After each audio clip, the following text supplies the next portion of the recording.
So Yeah. I just want to welcome everybody who's joining today for their lunch hour for the Burnout to Balance workshop here, sponsored by Bright Horizons. I'm delighted to see all of you today.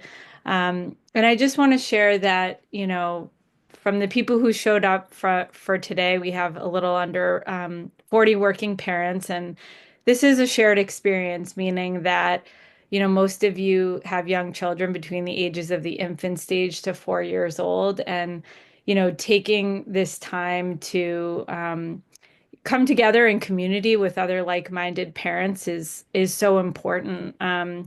Because, what we're about to talk about today in, this burnout conversation, it's something that we all experience. So I hope with today you're going to learn some practical tips, but more than anything, I really hope that this is an experience where you feel seen, you feel validated, and we're all sort of doing the best we can with the limited resources that we have. And when we're thinking about every parent's working experience, it's truly unique. And the way that we prioritize ourselves and um, learn the process of taking care of ourselves, we're often figuring it out as we go, right? Um, and so one thing that sort of comes up for me around, burnout and, being somebody who's working and juggling family is that you can be the most organized and ambitious and highly capable person. And this is still a very challenging time of life, just based on, having young children and juggling all of these different things. So I'm so grateful for everyone being here today. And I'm just going to share a little bit about myself. I'm Christine Anastasia, if you haven't already checked out my information. I'm a master certified life coach, and I'm also a young working parent of young children as well. And my work is really centered around helping working parents that are juggling raising a young family and working. And at their core, we really want to be the best versions of ourselves, but there are often so many challenges that come along the way. So let's just get started. We'll get right into it. What I hope that we'll get out of this next 45 minutes together is I'm planning to share a little bit about my own burnout story. Um, I have some information about, how we can identify stress and burnout. Talk a little bit about the challenges of our own unmet needs. Towards sort of the middle here, I hope that we can have a bit of a dialogue around some of the challenges that you're facing. And then we'll sort of switch gears into thinking about how we can shift into creating a bit more of a well-being practice, into prioritizing our needs and essentially trying to dig out of burnout a little bit as well. And then hopefully, during this time, I'll have some time to either answer questions or if you have reflections that are coming up. And at the end, I will have, some resources and a bonus for you. So I appreciate you being here. And I do have the chat up. I don't see all of your faces right now, but you're welcome to, um, you know, put anything down in the chat that comes up for you during the next, 40 minutes or so. And I'll take a glance at that as well. All right. So I'm going to talk a little bit around my own burnout experience that I had in 2019. And my hope with sharing a little bit about this with you is to help you also to feel seen and understood in your own experience. Back in 2019, I was commuting into Boston, about an hour and a half commute, and I had a 3-year old and a 9-month-year-old. And I remember it still clear as day. I was pumping 3 times a day in another building because the office that I worked didn't have like a set area. And I was completely overwhelmed and stressed, and frankly, living in fight or flight mode practically every day. Um, and, between the demands of work and juggling family life and all of these things, I just couldn't fathom how I was going to sort of dig myself out of being stressed and burned out on a daily basis. And for someone that, has high expectations and wanting to sort of have um, you know, my working life sort of figured out and also my home life all running smoothly, I felt very challenged by my experience on a daily basis. And so what sort of came during this time was it truly felt like everything was on fire for me. And that was, things happening at home, things happening at work, whether that was deadlines or workloads changing. It was also my unmet needs. You know, During that time of having a 3-year-old and being sort of newly postpartum in my first year with my second, I had fallen through the cracks with postpartum depression and anxiety.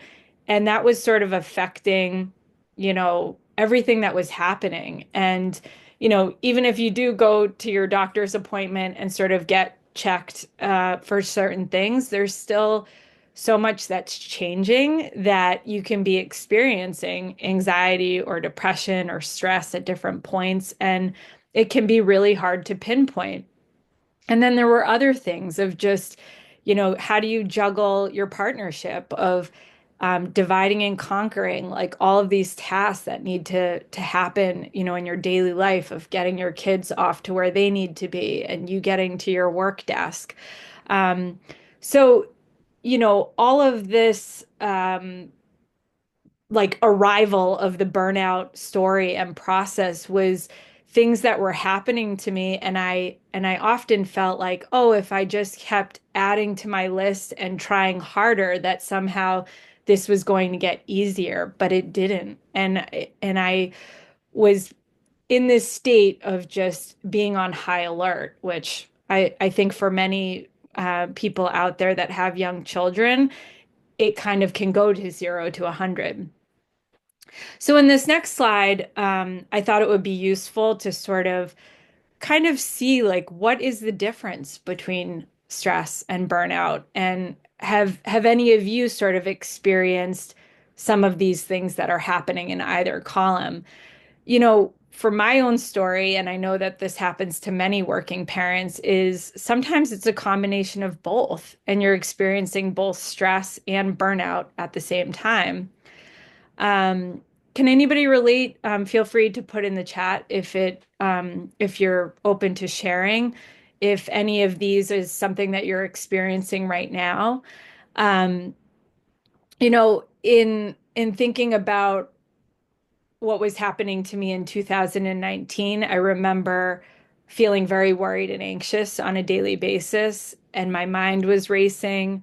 And, there was a period of time where we kind of got into a groove where we had my 3-year-old sleeping and my 9-month-year-old sleeping through the night, but I wasn't sleeping.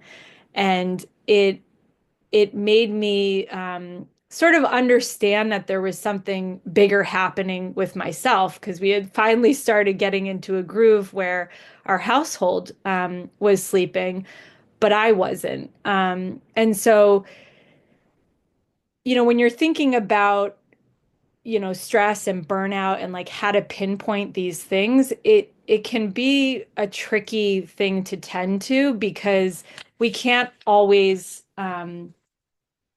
quit stress. You can't just go into your workplace and say, everybody's got to, lower the workload or change up things. I mean, certainly each of us come in from different workplaces and experiences and support levels, but I think that's where the challenge really comes in with trying to figure out how are we coping with when stress comes up and the slow burn of burnout, which can sort of be an accumulation over time. Like with my experience of having a 3-year-old and a 9-month-year-old, you know, I this there wasn't leaving a lot of room for this big transformation of going from one kid to two kids. There's times 100,000 more tasks to do and things like that. So just in processing, there's differences, but they also can be sort of happening simultaneously. And so I'm seeing in the chat, a lot of you experiencing fight or flight mode or resonating with this experience. And I think the other challenges that come up around stress and burnout is, when you're a young parent, you don't realize that there isn't a lot of education or teaching around how to regulate your nervous system, to how to soothe yourself in these stressful moments, because all of us are time bound by different things that we're doing. So I appreciate that many of you, are chiming in around feeling like this is what you're going through, and also gaining some awareness around knowing that, it's not necessarily sustainable to sort of live like this, and what are some ways that we can do to sort of change it. So I mentioned this at the start of the webinar as well. Burnout is a extremely normal and common feeling that most working parents feel. And the challenges that come up around this are also related to, you can be perpetually burned out. You can have sort of ongoing stresses, and that awareness of what we can do about it is sort of what I'm inviting into the conversation, because there can be a period of time where things are going well, and then we're in the middle of winter here, your whole family goes down with sickness, or something external outside of work is happening to you personally, and it can be very challenging to be juggling both sides of this.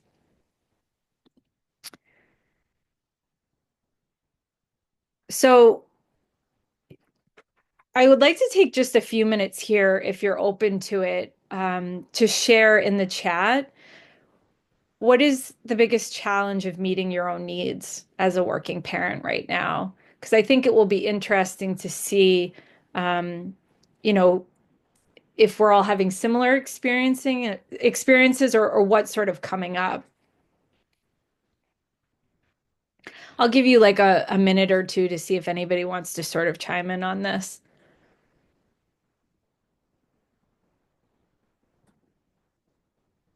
Schedule.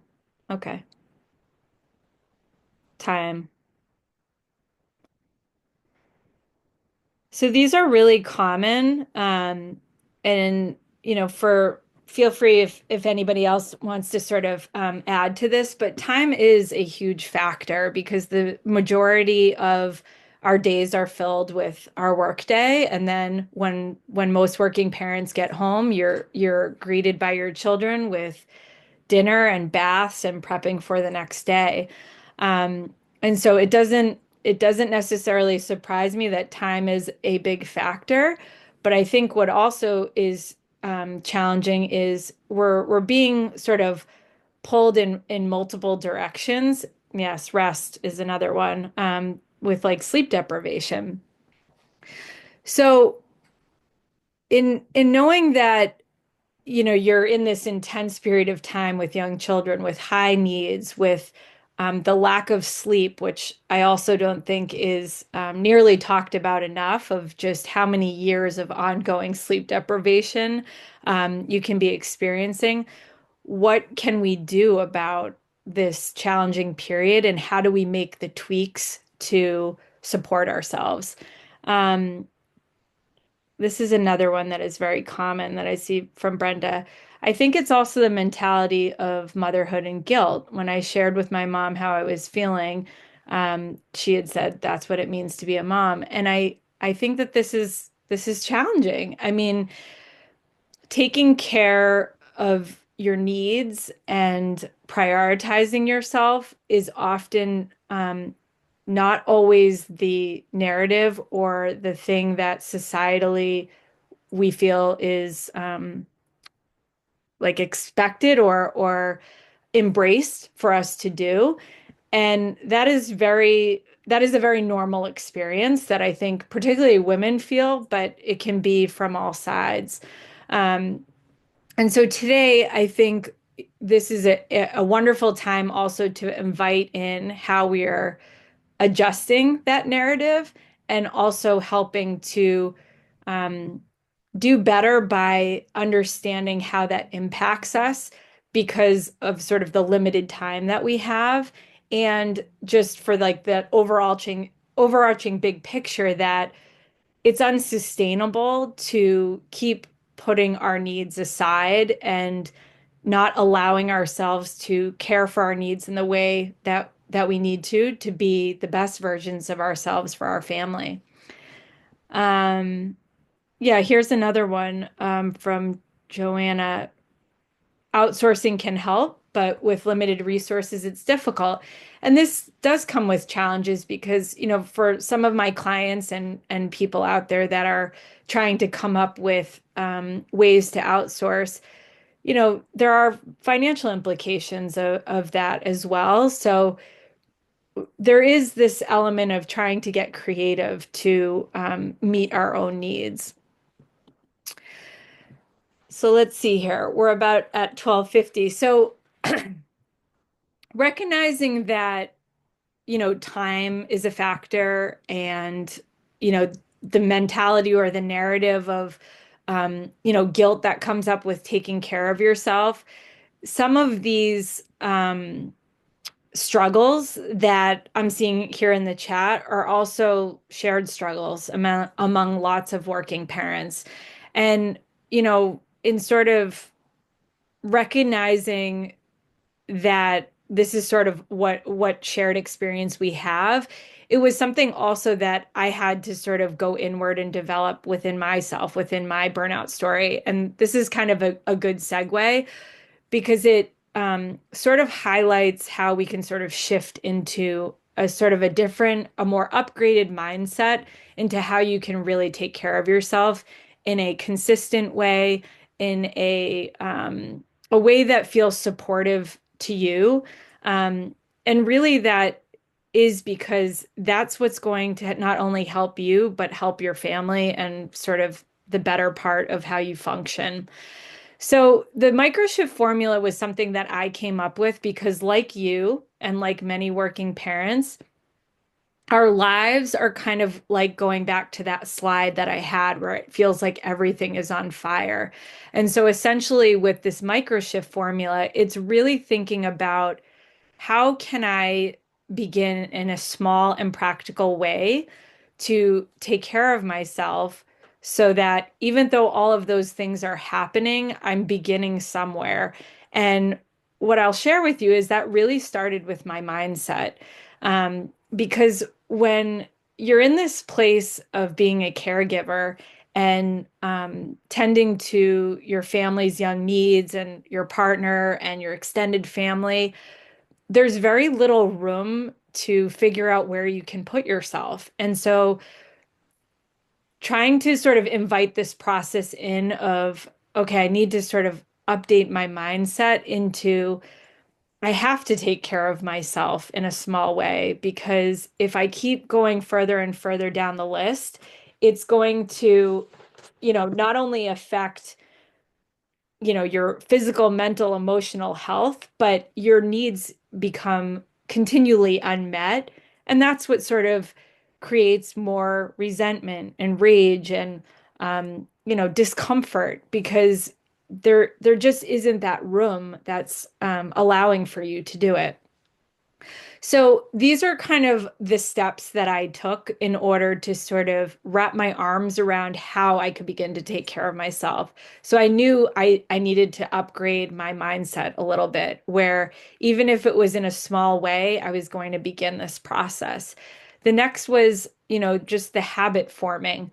For many of you, you might be working remotely. Others might be going into the office, but finding where in your day is there a little bit of time where you can take care of yourself. And this is really, it doesn't have to be long amounts of time. It's really just beginning the process of, where can you start small and sort of adapt into a mindset of this progress over perfection.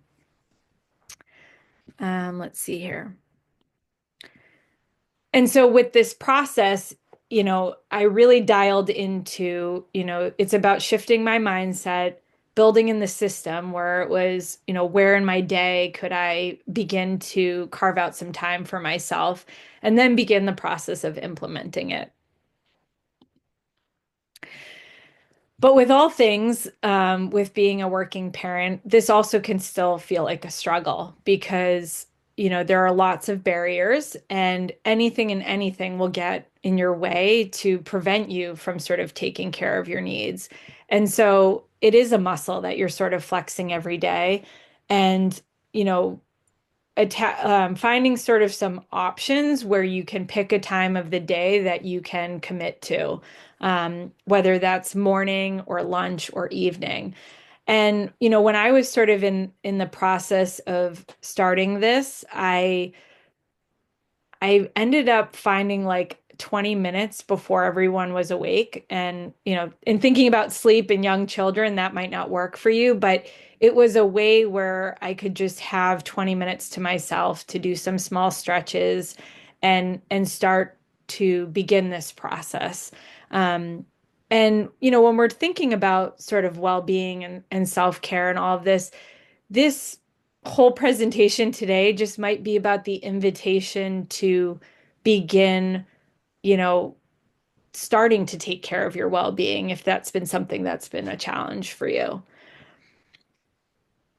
And, without sort of the support in the system, all of this can feel sort of challenging as a working parent. But I will say that a little goes a long way, and it's about the progress over perfection and giving yourself options. Um, for most working parents today, it can feel like you're juggling so many different things that it's hard to attach to sort of one thing to prioritize or focus on.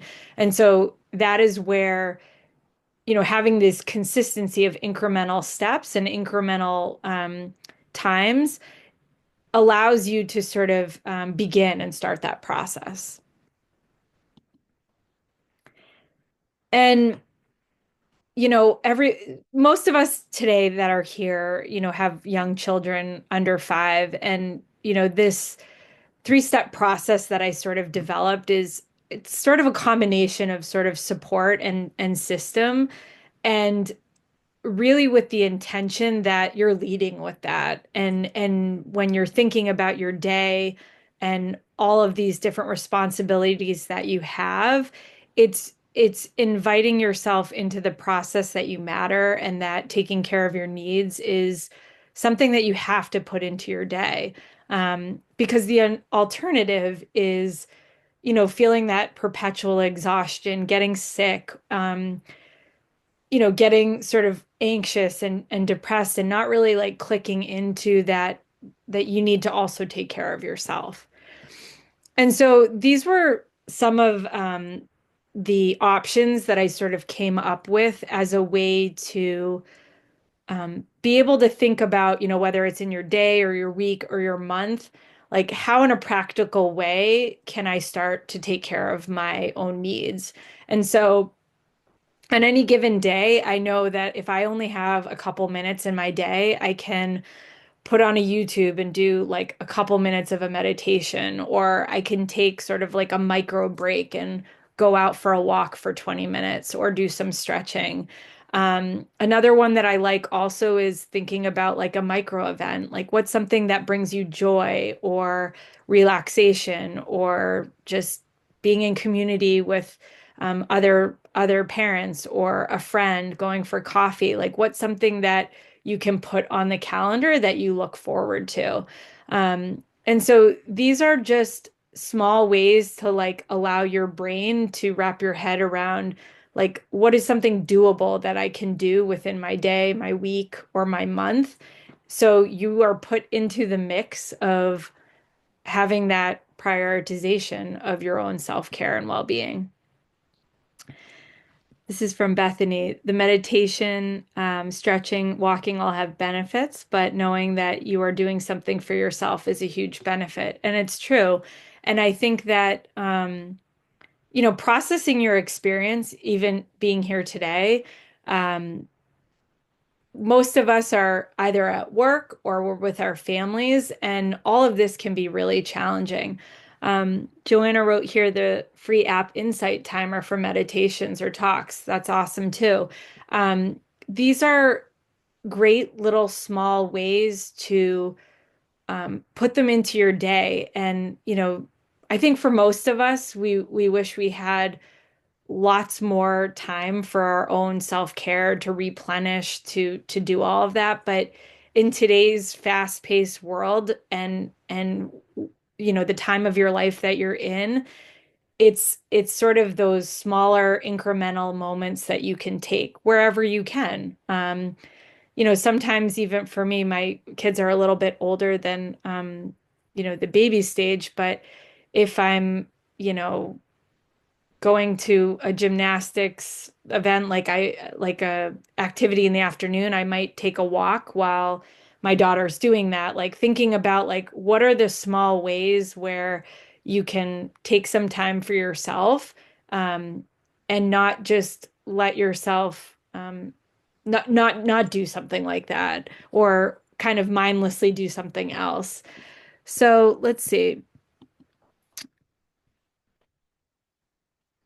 So this is, burnout and stress and this whole topic of, transforming or thinking about how to take care of your needs within your parenting journey. It's an ongoing practice and process to work through. And, the way I think about it is it really starts with your mindset. At the beginning, we were hearing from one of you here that if we don't value or think that our needs matter or our well-being, we're always going to sort of struggle.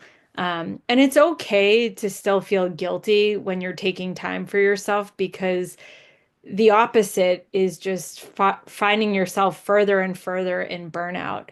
And so, making those boundaries and those micro self-care moments and having the awareness to keep trying is what's going to help you keep nurturing like your own well-being.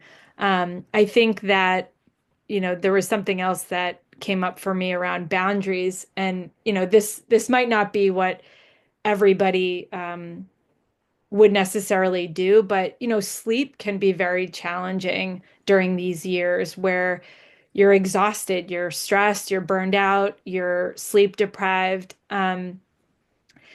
For some people, like this whole process in a 1 to 3 month period might just be around getting enough sleep. And your goal with doing sort of these steps might be turning into bed early because you know that you might get the first leg of sleep of 1 to 4 hours. And then maybe on the weekends, you're making choices and boundaries around having downtime or resting or taking a nap because that's what you need.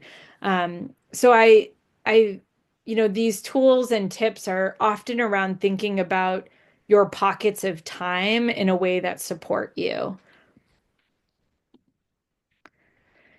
And, taking care of your well-being, I've shared this in some different ways, but even beginning this process, for me, when I was in sort of the height of my own burnout and stress, I wasn't seeing a pathway. And for most working parents, when you're overwhelmed and stressed, you can't add another thing to your mental load of thinking about how to take care of your well-being.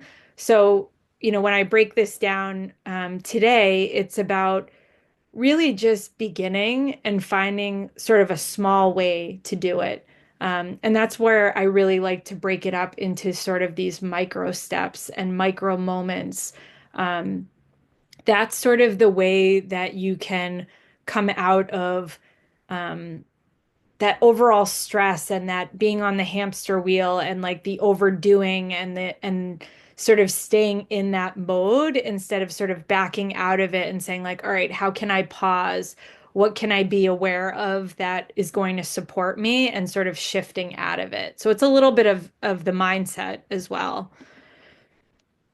And thinking about trusting yourself. This is an important one along your parenting journey as well, where everyone, that's a young parent can see lots of highlight reels where you think that people are existing in their working parent life and it's all going swimmingly. And I will share with you that it is not. And it is extremely challenging to juggle work and parenting and all of the things that come in between. And so this process is often an inward process and one that, you're thinking about how you can let more compassion into yourself, being kind to yourself, establishing options to take care of yourself in a way that works for you, because that's really going to look different for all of us. Um, So I put up this slide mostly just to see, if anything sort of sparked as I was sort of talking about, um, these different ways to invite taking care of yourself in small ways. And if anything sort of came up for you around, the awareness or being intentional or having choice. Because a lot of it is thinking about that we aren't alone, but also choosing a different way than we have sort of been in, which I call as sort of the hamster wheel. Like we can be on that same speed and track, um, and after a while, that just runs us into the ground and it's not really shifting for us. So it is sort of slowing ourselves down and choosing differently. And that might be in a day or a week or a month. And it's not necessarily an intuitive or an easy process. And I'll share, if you have a partner, everyone is sort of thinking about their own lives and situations. So it's hard being a caregiver and it's hard to prioritize yourself and think of yourself. And so I often share all of this that it's a practice. And even though, my kids now I have 8, 5, and 3. I continually go back to this as a way to keep taking care of myself. It's not like I have so much more time to myself now that they're slightly older. It just changes. And so I still go back to these processes of, where's 20 minutes of time that I can take for a walk, or what do I need during this weekend? Even if I'm going to have the fear of missing out, like what do I need to take care of myself and take care of our family? Um, Making choices around what you're doing to sort of support yourself. And that sometimes goes against what we think we should be doing. But, there is a long game involved with being on this working parent journey. And if you're building your foundation around, trying to prioritize your needs and adding this sort of well-being, it's for yourself and it's for your kids, and being able to sort of model that as well. If there's anything coming up that is sort of illuminating for you, you can feel free to put it in the chat as well. Um, we're about at 105. Um, I wanted to see if at some point during the end of this presentation, I would love to hear from you all. This is a QR code where you can share feedback about this workshop. But I am so delighted that I could be in this space with you all because it's so important to be around other working parents that are going through similar challenges and struggles, whether it be burnout or stress or a combination of both. And, I hope that you found some tools that you can wrap your head around. And I also will share that I have this bonus for you all because I think that everybody should have access to ways to support yourself on your parenting journey. This link I will also email at the end of this webinar, but I have about 70 plus specialized providers that are people to sort of help you on your working parenting journey, whether that is um, therapists or um, couples coaching, sleep specialists. I have tons of different people in my network, so you can take a peel through that list and you can certainly reach out to me if you have any questions at all. But I will leave, this last few minutes if anybody would like to share in the chat something or even come off mute and talk a little bit about your experience. We have until about 1:15. I'm happy to stay till 1:30, but I did want to leave a little bit of time for any reflections or dialogue as well.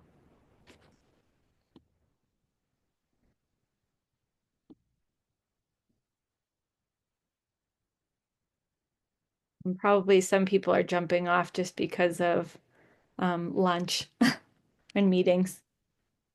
I'd love to know how you like recommend finding community of like-minded people, just because Yeah. I'm kind of rebuilding my village in a way.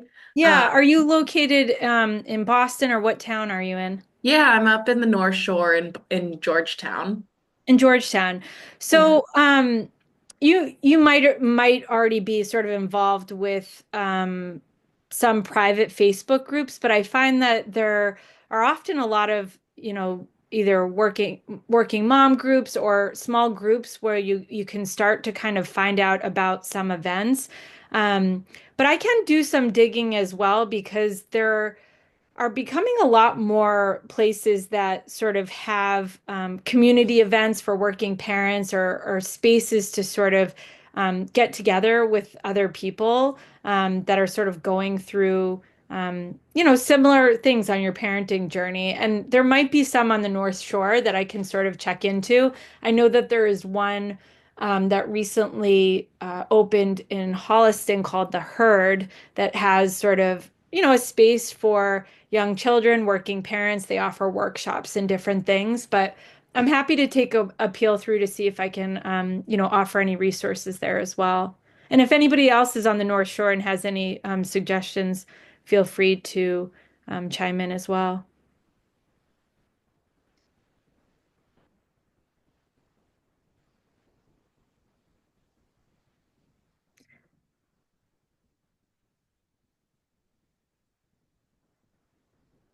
Okay, that's great to know. So Bethany just put in here that you can check in with the center directors about family partnership group meetings, family events, and other opportunities, which is great.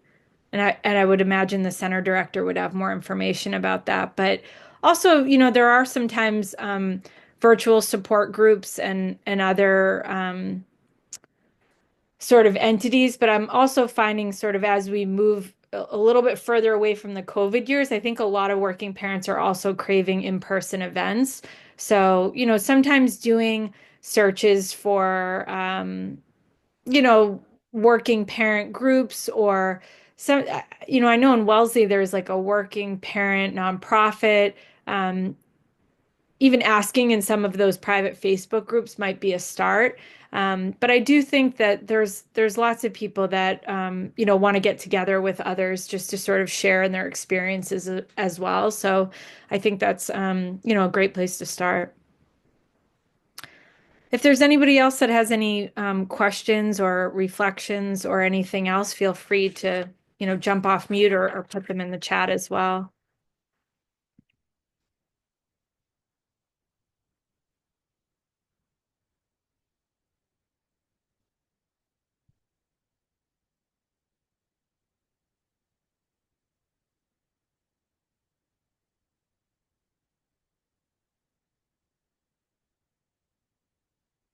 Thank you, Brenda. Thanks for everyone who jumped on today. I'm glad that we sort of stayed within time. I hope I didn't go too fast running through everything, but it is a quite complicated topic.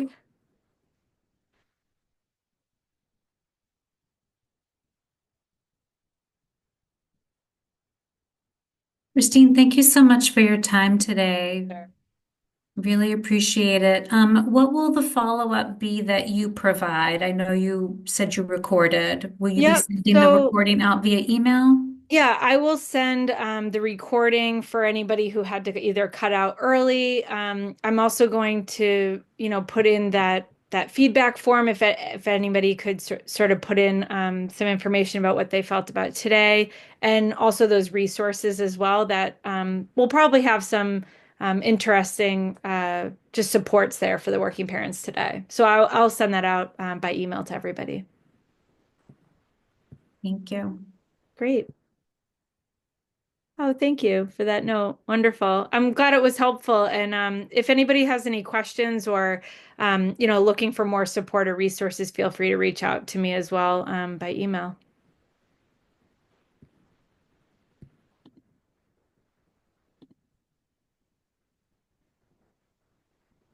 All right. Let's see. Wait.